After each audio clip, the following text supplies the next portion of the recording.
नमस्कार, बहुत स्वागत है आपका। आप देख रहे हैं आपकी बात छत्तीसगढ़। आपके साथ मैं हूं अभिलाष मिश्रा। छत्तीसगढ़ के मूल निवासी कहे जाने वाले आदिवासी आज भी अपने हक की लड़ाई लड़ रहे हैं।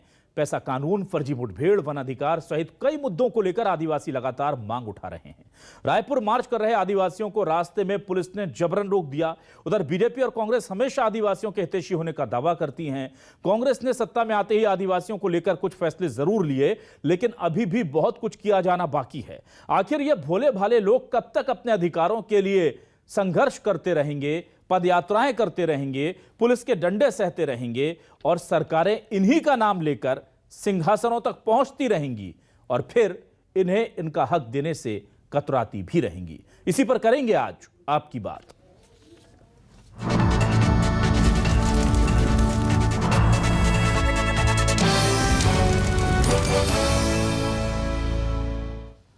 तो आइए सबसे पहले देखते हैं कि कैसे बालावत से आ रहे आदिवासियों को पुलिस ने रोकने के बाद जब न्यूज़ 24 मध्य प्रदेश छत्तीसगढ़ ने उनसे बात की तो उनकी क्या प्रतिक्रिया थी।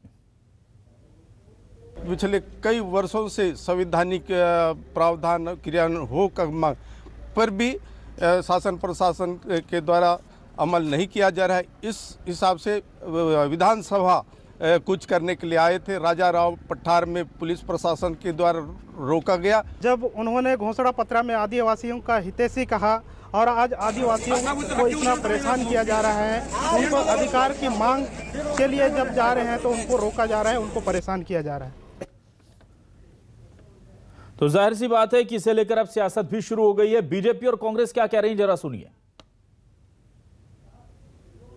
लगातार सर्व आदिवासी समाज में आक्रोश है और ये आक्रोश को दबाने का प्रयास कर रहे हैं, बल का उपयोग कर रहे हैं, रायपुर पहुंचने नहीं देना चाहते हैं। कहीं न कहीं मीडिया में छवि खराब हो, इस बात की इनको चिंता है। लेकिन क्यों नहीं ये आदिवासियों के हित चिंतक बनते, क्यों नहीं उनकी समस्या का समाधान करते? मांगे पूरी करना चाहिए, पूरी मांगे मानना चाहिए उनकी।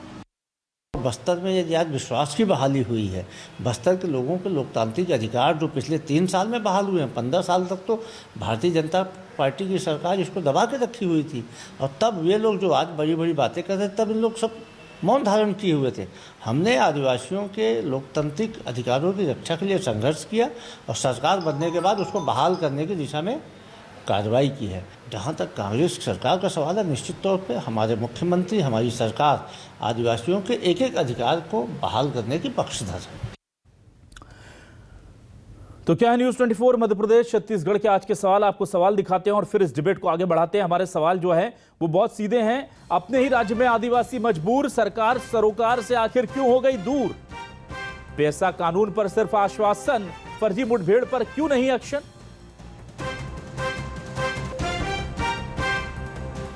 बीजेपी ने 15 साल इंतजार कराया, कांग्रेस ने भी बस झुनझुना पकड़ाया। यह सबसे बड़ा सवाल है। क्या दोनों मिलकर आदिवासियों के हितों पर कुठाराघात कर रहे हैं? छत्तीसगढ़ में आक्रोश में आदिवासी, कब तक हक के लिए लड़ेंगे वनवासी? यह सबसे बड़ा सवाल। और इस सवाल के जवाब देने के लिए 3 खास मेहमान हमारे साथ जुड़े हैं। हमारे साथ बीजेपी से जुड़े हैं पूर्व मंत्री, वरिष्ठ नेता केदार कश्यप जी। बहुत स्वागत करता हूं केदार जी आपका न्यूज़ 24 मध्य प्रदेश छत्तीसगढ़ पर। सुरेंद्र शर्मा जी, वरिष्ठ कांग्रेसी नेता हमारे साथ जुड़ चुके हैं। सुरेंद्र जी, बहुत स्वागत करता हूं आपका न्यूज़ 24 मध्य प्रदेश छत्तीसगढ़ पर। और आज हमने सुरजू टेकाम जी को बुलाया है, प्रदेश उपाध्यक्ष हैं सर्व आदिवासी समाज छत्तीसगढ़ के। बहुत बहुत स्वागत है टेकाम जी आपका भी। सबसे पहले मैं आता हूं टेकाम जी आपके पास। बीजेपी 15 साल तक कहती रही कि आदिवासियों के हम सरकार आदिवासियों की है, 15 साल में आपके कामकाज पूरे नहीं हुए। फिर कांग्रेस ने कहा कि आप हमें वोट दीजिए, हम आपका सब दिक्कतें दूर करेंगे। 3 साल से ज्यादा उनको भी हो गए लगभग। कैसे देखते हैं, कुछ हुआ या आदिवासी वहीं खड़ा है जहां 17-18 साल पहले था? जी बिल्कुल सही बात है। ये पहले 15 साल तक बीजेपी एक ही आश्वासन देकर बैलेट और वोलेट के दम पर जी, भय और दहशत के दम पर बीजेपी ने जिस ढंग से 15 साल तक राज किया और उस सत्ता को बदलने में, परिवर्तन करने में आदिवासियों का बहुत बड़ा योगदान रहा। जी बोलिए। उसमें हाँ, थोड़ा भी परिवर्तन नजर नहीं आ रहा है। जो घोषणा पत्र मुद्दा जो बात किए थे घोषणा पत्र के तहत, उसमें भी कोई परिवर्तन नहीं आ रहे हैं। और जो ताड़ मेटला जी आया है और बाकायदा जांच कमेटी ने कहा कि वो फर्जी मुठभेड़ से निर्दोष आदिवासियों को मारा गया और ये संविधान के विधानसभा पटल में रखा भी गया, लेकिन ये बात अभी तक नहीं हुआ। माननीय मुख्यमंत्री जी ने भी कम से कम मुआवजा की घोषणा करते या फिर उन दोषी अक्सर पुलिस वालों के ऊपर कार्रवाई की बात होती तो कम से कम आदिवासी को लगता कि कुछ न कुछ तो न्याय मिल रहा है करके। ठीक। इससे थोड़ा हम भी अभी भी ये लग रहा है कि बीजेपी के 15 साल और कांग्रेस के भी जो 3 साल है इसमें भविष्य नजर नहीं आ रहा है आदिवासियों का। उनका संवैधानिक अधिकार की रक्षा नहीं हो रही है, पेशा कानून नहीं पास हो रहा है, तो नाखुश है पूरा सर्व आदिवासी समाज। ठीक है, मैं आता हूं केदार जी आपके पास। केदार जी, आदिवासियों के हित की बात करने वाली कांग्रेस सरकार, जब आदिवासी निकल करके पहुंचते हैं रायपुर तक तो बड़ी खबर बन जाती है, इसलिए शायद उन्हें बीच में रोक दिया जाता है। और अगर उन्हें बीच में रोकने की इस तरह की तस्वीरें सामने आती हैं तो क्या आपको लगता है कि ये जो असली हकदार हैं छत्तीसगढ़ के, सत्ता जिनकी होनी चाहिए, वही सत्ता के खिलाफ आएंगे तो क्या सत्ता उनसे संघर्ष करेगी? इस तरह से रोका जाएगा उन्हें? देखिए अभिलाष जी पूरे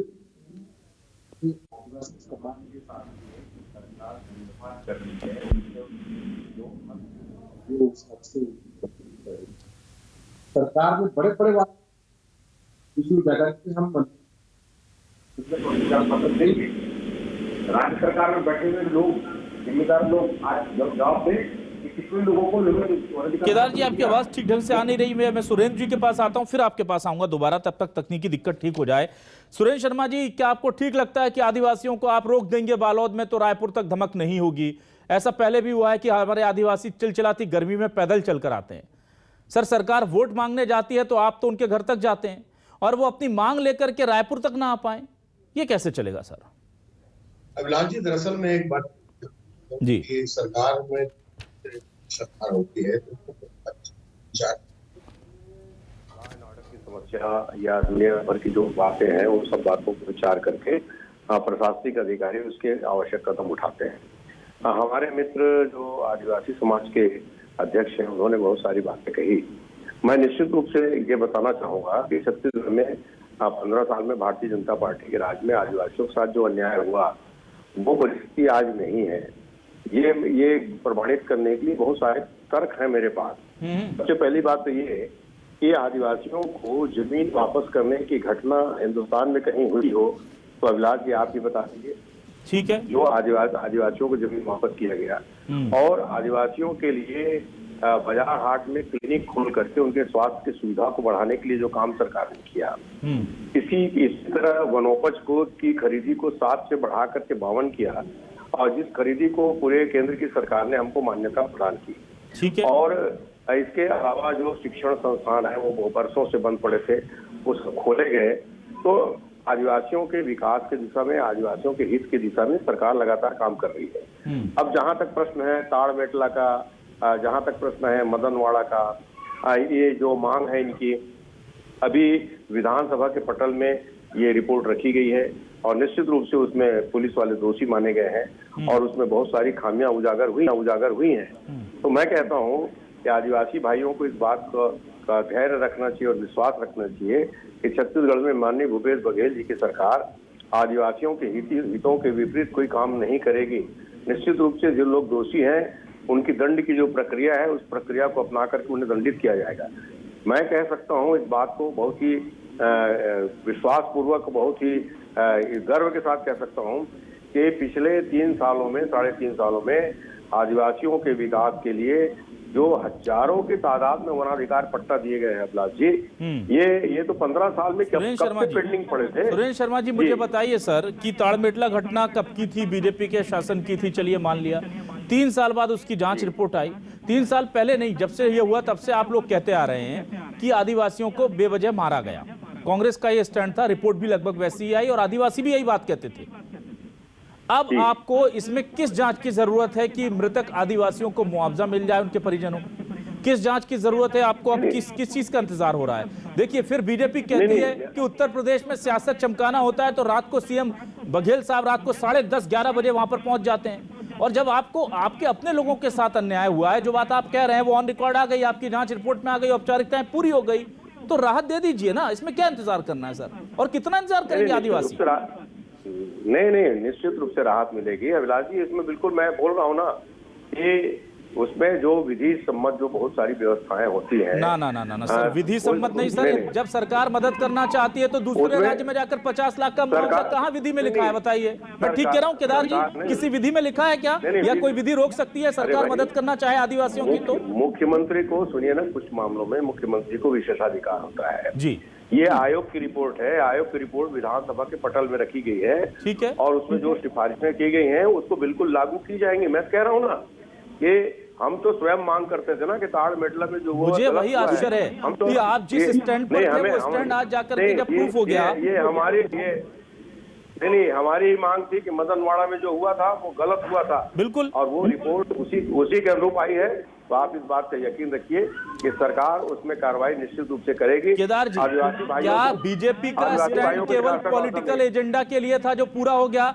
मदनवाड़ा में वो जो कहते थे वो ऑन रिकॉर्ड आ गया, हो गया काम खत्म। ताड़मेटला में जो कहते थे ऑन रिकॉर्ड आ जाएगा, हो गया। एडसमेटा में जो कहते थे वो कर लिया, हो गया। आदिवासियों का एक तरफ लेकिन अपना पॉलिटिकल एजेंडा सेट कर लिया, वो काम खत्म हो गया। क्या ऐसा लगता है केदार जी आपको? देखिए, कांग्रेस ने जिस तरीके से हमारे आदिवासी समाज को छलने का काम किया है, अभी हमारे मित्र बता रहे थे कि उन्होंने हजारों में वनाधिकार पत्र बांटा है। 3.5 साल हो रहे हैं। इन्होंने कहा था कि हम जितने भी मामले पाइपलाइन में हैं और जितने भी कल से निरस्त हुए हैं उनको 100% हम कल से वनाधिकार पत्र देंगे। आज उनके मुख्यमंत्री ये कहते हैं कि हम कल से नक्सलाइट क्षेत्र में हम लोग कल से वनाधिकार पत्र नहीं बांट पा रहे हैं नक्सलाइट लोग के कारण से। तो सरकार उनकी चल रही है कि नक्सलाइटों की, पहली बात। और दूसरी बात ये है कि इनके जो जितने भी ताड़मेटला के हो या फिर मदनवाड़ा का हो, इन सब घटना के यदि रिपोर्ट आ गई है तो ये कार्रवाई करने से क्यों डर रहे हैं?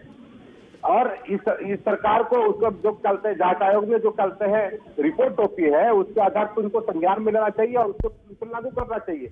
और इन्होंने केवल और केवल हमारे आदिवासी समाज को आज उनसे कोई बात करने को तैयार नहीं है। हमारे समाज के लोग यहाँ पर कलेक्ट्रेट का घेराव कर रहे हैं। 15-15 हजार लोग कल से सुकमा जिले में कलेक्ट्रेट का कल परसों घेराव किए। उसी तरीके से तो यहाँ पर पैदल यात्रा भी कर रहे हैं। लेकिन इनके सरकार से कोई भी व्यक्ति उनसे जाकर के चर्चा करने को तैयार नहीं है। ये सरकार की स्थिति है।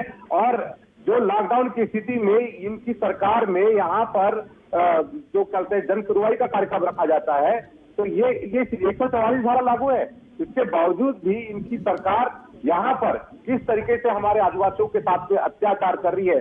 लाखों रुपए तो उत्तर प्रदेश में जाकर के बांट के आते हैं। हमारे आदिवासी समाज की मौत होती है। बरंडा में हमारा मानव यूनिवर्सिटी की मौत हुई, उनको 1 रुपए तक नहीं दिया गया। उसी तरीके से चिलगेर में जो घटना हुई, 4 हमारे आदिवासी समाज के लोग मारे गए, लेकिन उनको 1 रुपए नहीं दिया गया। क्योंकि इनका दर्द, इनका पीड़ा हमारे आदिवासी समाज के साथ में नहीं है। ये केवल राजनीति करना जानते हैं। एक भी न मंत्री न मुख्यमंत्री इन क्षेत्रों में जाकर के वहां पर हमारे आदिवासी समाज के साथ में मुलाकात नहीं किया। सूर्य जी मुझे ये बताइए कि हमारे आदिवासी समाज, ठीक है टेकाम जी, मुझे ये बताइए कि अब अपनी मांगों को लेकर जब आप राजधानी के लिए या प्रदर्शन के लिए निकलते हैं तो पुलिस आपको जब रास्ते में रोकती तो आपको बताती होगी कि कौन से कानून का पालन आप नहीं कर रहे हैं, क्यों रोका जा रहा है। आज जैसे बालोद में हुआ, कई लोगों को रोका गया, क्या वजह बताती है पुलिस के अधिकारी जो आते हैं डंडे और बड़ी बड़ी फोर्सेस के साथ, जो तस्वीरों में भी हम दिखा रहे हैं, क्या बोलते हैं, कौन सा कानून तोड़ रहे होते हैं आप ऐसे वक्त में? नहीं, उनका कहना यह है कि जैसे कार्यक्रम राजा राव पठार तक ही सीमित था और वहाँ पे कार्यक्रम करने वाले थे, जबकि हम पहले ही सूचना दे चुके थे कि विधानसभा में हमारे चुने हुए जनप्रतिनिधि हमारी आवाज को उठाते नहीं हैं, तो हम वोट देने वाले जनता ही विधानसभा में हम सरकार के पास अपनी आवाज रखेंगे। लेकिन इन्होंने जब 7 से 25 तारीख तक विधानसभा सत्र चलना था, उसे पहले ही समेट दिए और हमको कल हमारे प्रतिनिधियों को बुलाया गया रायपुर और बोले कि तुम सिर्फ वहां करो राजा राव पठार, जबकि पूरे जनता को सूचना सोशल मीडिया में सारी जानकारी आ चुकी थी, प्रिंट मीडिया में भी आ चुकी थी और उसी को लेके बार बार बोल रहे हैं कि आपका कार्यक्रम तो यहीं तक था। तो हमने कहा यहीं तक भी हम समेट देंगे, लेकिन सरकार आए हमारे पास या फिर ना, हम सरकार के पास जा रहे हैं। सुरेंद्र शर्मा जी, ये इतने सारे बेचारे वर्दीधारियों को भेज दिया आपने, एक बार जरा तस्वीरें दिखा दीजिए फुल स्क्रीन, ताकि लोगों को लगे कि मैं किन की बात कर रहा हूं। ये हमारे आदिवासी भाई शांति से बैठे हुए हैं, देखिए कोई गड़बड़ नहीं। यहां पर इनको टोल पर रोक दिया गया, वहां रुक गए, बड़े भोले वाले हैं, सीधे साधे बेचारे, इतने दूर चल के आए, कहा रुक जाओ, रुक गए साहब। पूछा क्या क्या कहां जा रहे हो, ये इतने सारे पुलिस वाले भेजे साहब आपने सरकारी गाड़ियों से। सुरेंद्र शर्मा जी, क्या बेवजह खर्चा कराते हैं? दो नेताजियों को भेज देते जिनका काम है, दरअसल पुलिस का काम तो सुरक्षा व्यवस्था, दूसरी गुंडे बदमाशों को रोकना है, आदिवासियों को क्यों रोकने भेज देते हैं सर? इतने सारे विधायक दिए चुन के ना आदिवासियों ने आपको, 2-3 विधायक भी नहीं भेज पाते, 1-2 मंत्री भी नहीं भेज पाते हैं, आप पुलिस भेज देते हैं हर बार आगे। पुलिस को क्यों आगे करते हैं सर आप आदिवासियों के सामने? देखिए अभिलाष जी, अभी हमारे आदिवासी साथी ने स्वयं बताया कि विधानसभा घेराव करने के लिए इनका दल आ रहा था। विधानसभा का सत्र समाप्त हो चुका है, ठीक है, इसलिए वहां से उनको वापस जाना वाजिब है। वैसे भी आप एक बात बताइए मेरे को, विधानसभा का घेराव या मुख्यमंत्री के बंगले का घेराव प्रतीकात्मक होता है, कोई घर उसके अंदर घुसता थोड़ी है। ठीक है, उनकी आवाज सरकार तक पहुंचनी चाहिए, इस बात के लिए अभियान होता है। और उनकी आवाज पहुंची तब तो आप डिस्कशन करा रहे हैं। ऐसे नहीं सुरेंद्र शर्मा जी, आप भी 15 साल विपक्ष में रहे हैं सर, और आपने भी डंडे खाए हैं, आपने भी डंडे खाए हैं। कम से कम आप पहुंचते तो थे ना राजधानी तक। केदार जी, ठीक कह रहा हूं मैं? अरे भाई, कम से कम आप इन्हें आने तो देते थे कि राजधानी में आके प्रदर्शन कर लो। ये सरकार आदिवासियों के हक को मारना चाहती है, खत्म करना चाहती है। ये तो लोकतांत्रिक अधिकार छीनने जैसा हो गया ना। करने को तैयार नहीं है ये सरकार। आप विधानसभा में आदिवासियों की बात नहीं उठाएंगे, मुझे बताइए ना सुरेंद्र जी, आप विधानसभा में आदिवासियों के मुद्दों पर चर्चा नहीं करेंगे। अगर वो धरने पर इसलिए बैठे थे ना सांकेतिक तौर पे कि आप वहां कुछ कर लीजिए वरना हम यहां से उठ के आ जाएंगे, और विधानसभा का सत्र अचानक खत्म हो गया तो क्या करेंगे? गरीब आएंगे ना, और आएंगे तो आप उन्हें राजधानी तक नहीं आने दे रहे हैं सर। ऐसा मत कीजिए सर, कम से कम कांग्रेस तो संवेदनशील होने का दावा करती है। आप सुनिए ना सुनिए, करिए ना करिए, पर उन्हें कम से कम अपनी आवाज तो बुलंद करने दीजिए। उन्हें वहां पर बीच में रोक करके क्या दिखेगा? कांग्रेस, अभिलाष जी, कांग्रेस सिर्फ संवेदनशील होने का दावा नहीं करती, कांग्रेस संवेदनशील है। और निश्चित रूप से मैं कह रहा हूं ना कि आज अब भाई जो परिस्थितियां होती है उसके अनुरूप निर्णय लिया जाता है। और आदिवासी भाइयों से बात नहीं होगी ऐसा थोड़ी है, निश्चित रूप से बात होगी। उनकी समस्याओं के संबंध में जब जब अवसर आया है हमारे प्रतिनिधि गए हैं, सिलगेर में भी हमारे प्रतिनिधि गए थे, जहां भी आवश्यकता होगी हमारे सरकार के प्रतिनिधि जाएंगे। तो अभी आवश्यकता नहीं थी सुरेंद्र जी, आप कह रहे हैं कि अभी आवश्यकता नहीं थी बात करने की। देखिए उसको आवश्यकता है, मगर उसके लिए परिस्थिति निर्मित करनी पड़ती है। यही तो दिक्कत है ना सर, बीच में बात भाई आप लोग बोल तो रहे हैं, रायपुर बुलाया था सर। आप हर चीज, सरकार हर चीज अपनी कंडीशंस पर क्यों अप्लाई करना चाहती है सर? आप देखिए वहां पर इतने सारे लोग प्रदर्शन कर रहे हैं, चाहे वो विद्युत संविदा वर्ग के लोग हों, चाहे वो शिक्षक संवर्ग वर्ग के लोग हों, चाहे दूसरे वनकर्मी हों, और वहीं राजधानी से निकल के लोग नहीं जाते, और जब हमारे पास टाइम होगा, हमारा मन होगा तब बुलाएंगे। क्या ये लोकतंत्र में आपको ठीक लगता है? जनता तो सेवा, जनता की सेवा करने के लिए हम लोग हैं। आप देख रहे हैं कि जब सैकड़ों लोग आ रहे हैं तो दो विधायक, 2 मंत्री चले जाते, बात कर लेते। मैं हमेशा इसी बात को लेकर के मुझे अचंभा होता है कि जब हमारी बहनें, महिलाएं, माएँ घर छोड़कर आ सकती हैं सैकड़ों किलोमीटर दूर, तो हमारे विधायक मंत्रियों को बाहर निकलने में दिक्कत क्या है सर? नहीं, कोई दिक्कत नहीं है। और मगर मैं बता रहा हूँ आपको, आप इस बात बहुत अच्छी तरह समझते हैं कि सरकार एक नीति निर्धारण के हिसाब से काम करती है और उसके हिसाब से ही बातचीत करती है। तो निश्चित रूप से इनसे बातचीत होगी।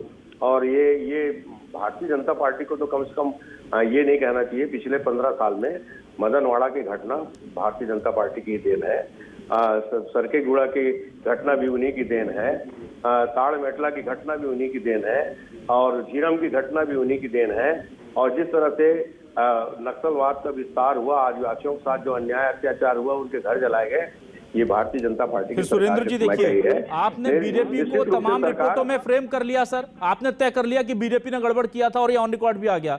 अगर गड़बड़ किया था, किसी के साथ अन्याय हुआ, बीजेपी ने क्या आपने बता दिया दोषी है, पर जो पीड़ित है उसके साथ कार्रवाई करने के लिए आप कहते हैं कि अभी हम तय प्रक्रिया का पालन करेंगे। कार्रवाई होगी, बोल तो रहा हूं मैं।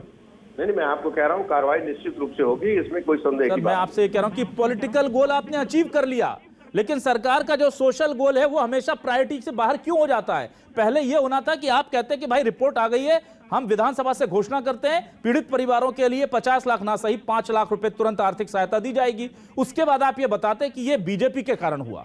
तब हमको लगता है कि आपकी प्रायोरिटी में आदिवासी है, पॉलिटिकल एजेंडा नहीं है। यहां उल्टा होता है सर, आप लोग पहले तय कर देते हैं कि देखिए बीजेपी ने सब गड़बड़ की है, रही बात आदिवासी की तो सोचेंगे, देखेंगे, जांच चल रही है, रिपोर्ट आएगी, प्रक्रिया का पालन करेंगे, जब वो आएंगे तब बात नहीं करेंगे, हम जब तय करेंगे तब बात करेंगे। ये इतने इफ एंड बट आदिवासियों के साथ क्यों लगते हैं? क्योंकि भोले भाले हैं इसलिए सर? नहीं, देखिए, भोले भाले हैं वो तो निश्चित रूप से मनुष्यता के प्रतीक हैं और हमारे लिए गौरवपूर्ण जो मनुष्यता है, मानवता है, उसके संरक्षक, उसकी संस्कृति और सभ्यता को बचाने वाले लोग हैं। निश्चित रूप से बहुत आदर भाव है हमारा। और आपका कहना कि हमने पॉलिटिकल गोल हासिल कर लिया, सोशल गोल हासिल नहीं किया, तो हमने पॉलिटिकल गोल इसीलिए हासिल किया है ताकि हम सोशल गोल हासिल कर सकें। और ये जो सत्ता है वो सामाजिक न्याय भी स्थापित निश्चित रूप से करेगी, इस बात का मुझको पूरा यकीन है और सरकार इस दिशा में पूरी तरह संवेदनशील है। इस बात को मैं जानता भी हूँ और मानता भी हूँ। केदार जी, आप बीजेपी के जनप्रतिनिधि होने के साथ साथ आदिवासी समाज से जुड़े एक जनप्रतिनिधि भी हैं। मुझे बताइए कि क्या बीजेपी के समय में जो भी जाने अनजाने में गलतियां हो गई, क्या अब उसे ठीक करने के लिए बीजेपी पूरी तौर पर आदिवासियों के साथ खड़ी है? क्योंकि अगर आप उनके साथ आकर के खड़े होते हैं तो आप मानते हैं कि चाहे वो एडस बेटा हो, चाहे ताड़ मेटला हो, चाहे मदनवाड़ा हो, कि उस वक्त सरकार ने जो कहा था वैसा नहीं था, अब आदिवासी जो कह रहे हैं वो सही है।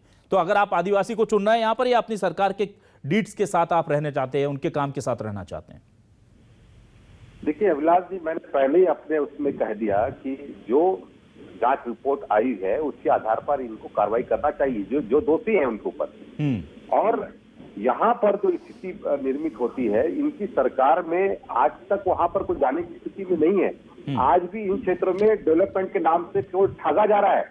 इन्होंने तो हमारे पूरे छत्तीसगढ़ को और पूरे हमारे ट्राइबल समाज को जिस तरीके से, और शिक्षा में हो, स्वास्थ्य में हो, अधोसंरचना में हो, हर क्षेत्र में इन्होंने करते हैं करके रखा था, गुमराह करके रखा था। यहाँ पर आज भी एक भी योजना इन्होंने 3.5 साल में एक भी योजना प्रारंभ की हो तो ये बताएं।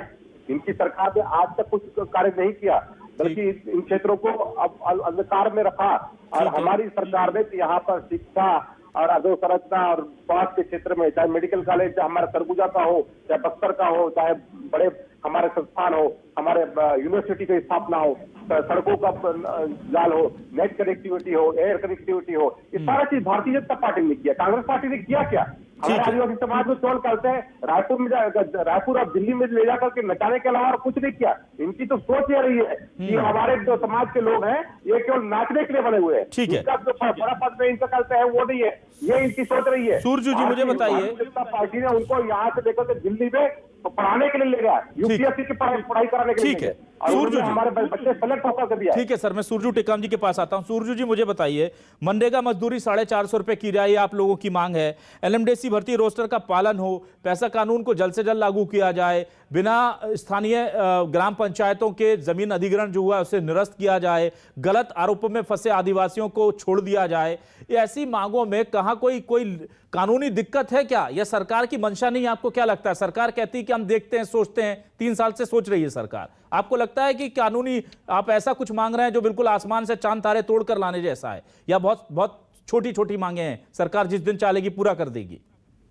नहीं, बिल्कुल ऐसे नहीं लगता कि सरकार की मंशा नहीं लग रही है कि हो। जैसे अभी जो नक्सली मामले का जो मुठभेड़ वाला मामला जो आया है, उसमें भी जब ऑलरेडी बीजेपी सरकार में हुई है तो अब कांग्रेस उन अपराधियों को बचाने के लिए क्यों धूल ढक रही? सारी चीज सीधी सी बात है इसमें। और ये मांगे जो है, इसमें बहुत बड़ी कानूनी अड़चन की बात है ही नहीं है।